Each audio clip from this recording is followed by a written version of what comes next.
That's very good. So that was a good win. It's amazing how things can change over a week. After the loss to Buffalo and all the injuries, things were not looking well. And Philadelphia looking great, and Minnesota was dominating. It was sure that the lead was gonna not last long, but this week Detroit rebounded pretty well. Granted, Chicago's not really good, but they gave them trouble last time on Thanksgiving. And today they were in control the whole game. Um, Offense obviously looked amazing. Defense struggled, but they got a few key turnovers, and at the end of the day, they held the Bears to 17 points with the final 34-17. Um, I think they overall they responded pretty well after all the negativity that was kind of surrounding the loss last week, and there was a little bit of a overreaction from the fan base. This guy's I'm guilty. I was emotional about everything that was going on, but they show that, hey, they still got some talented players on the team, and it was an impressive win. Like I said, defense got a few key turnovers, but still gave up some yards that needs to get cleaned up. But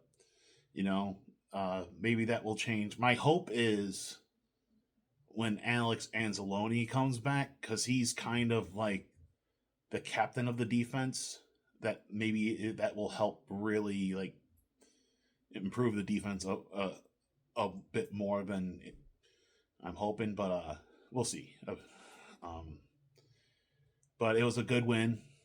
They go to 13-2, which is the most wins in Lions history in the regular season. It is a franchise record.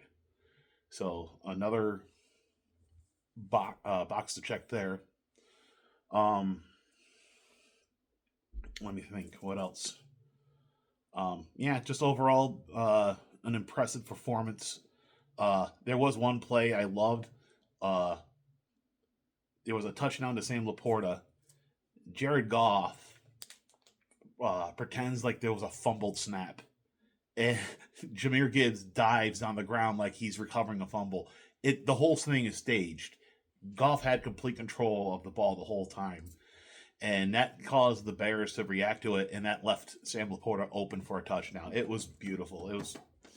It just shows the genius of Ben Johnson, and sadly, I really hope he doesn't go to Chicago if he becomes a head coach. But in fact, I just hope he just stays in Detroit. But when you're that good, it's only a matter of time. Aaron Glenn is definitely going to be a head coach. Although, and you can't really. I know the defense is struggling, but you can't fault Aaron Glenn. The injuries are too much. Especially the secondary. The secondary really needs to really step up on a few spots. Terrion Arnold, he's been on and off all year. I mean, he's got called for a few interference calls, but he's also played pretty good blanket coverage. But today, I don't know. He got burned on one touchdown by Keenan Allen, and he's a rookie. That's going to happen. But he also made a good touchdown saving defensive play. So you know, but yeah, they got not only did they win, but they got some. They for the first time they got some help from other teams. The Washington Commanders upset the Philadelphia Eagles today, so that gives them a game ahead of Philadelphia. Sadly, the Seahawks couldn't follow suit. Minnesota hung on to win that one, so they're still tied 13-2 to 13-2. But Detroit has the tiebreaker because they beat Minnesota.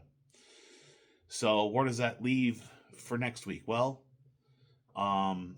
Detroit has a Monday night game in San Francisco, and Minnesota hosts Green Bay.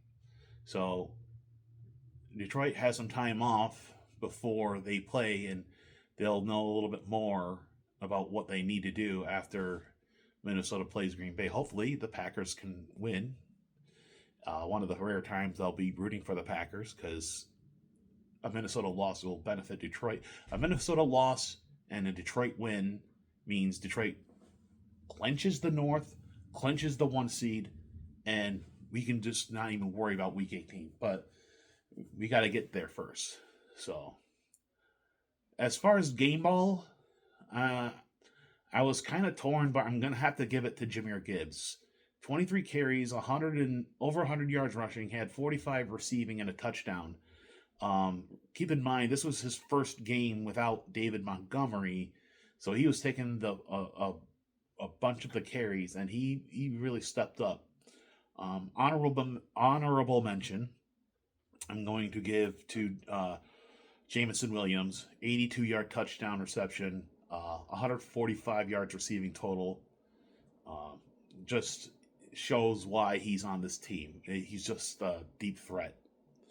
Also, honorable mention, I'll give Jared Goff. I mean, over three, just it's kind of like a home day. It's like, oh, he just only got over 300 yards and 3 touchdowns. You know, after last week, when even though they lost, he had 5 touchdowns. But yeah, so that I guess that's my wrap up for that. So the Lions go up to 13-2, still tied with Minnesota, but again, they have the tiebreaker because they beat Minnesota, and hopefully, I mean, really, at the end of the day, Detroit just has to win out. I mean, and they just clinch everything. So I mean, they still control their own destiny, and I mean that's where everything. And the best part, actually, I forgot. The best part about this game, no injuries, a Christmas miracle. For once, we didn't suffer any major injuries that I can think of, so that was a huge plus. So hopefully they can get some more guys coming back next week. They have an extra day off because they play Monday night, so again a little bit more rest, which is needed, and we'll see where it goes. But my next video is going to be Monday night, but I will not be here. I will be in Arizona for the holidays, so it might be a little bit different next week. But until then, oh, by the way, I want to thank my friend who got me this shirt for hoodie for Christmas. Michigan and the Lions. And number 82, I don't know if you see it, that's the year I was born. It has my last name on the back, so I want to thank him for the shirt. This is awesome, and it's been getting a lot of compliments, so I appreciate it. So I guess that's it. So until I talk to you next time, go Lions, go Blue, go Pistons, go Tigers, and go Red Wings. And Merry Christmas.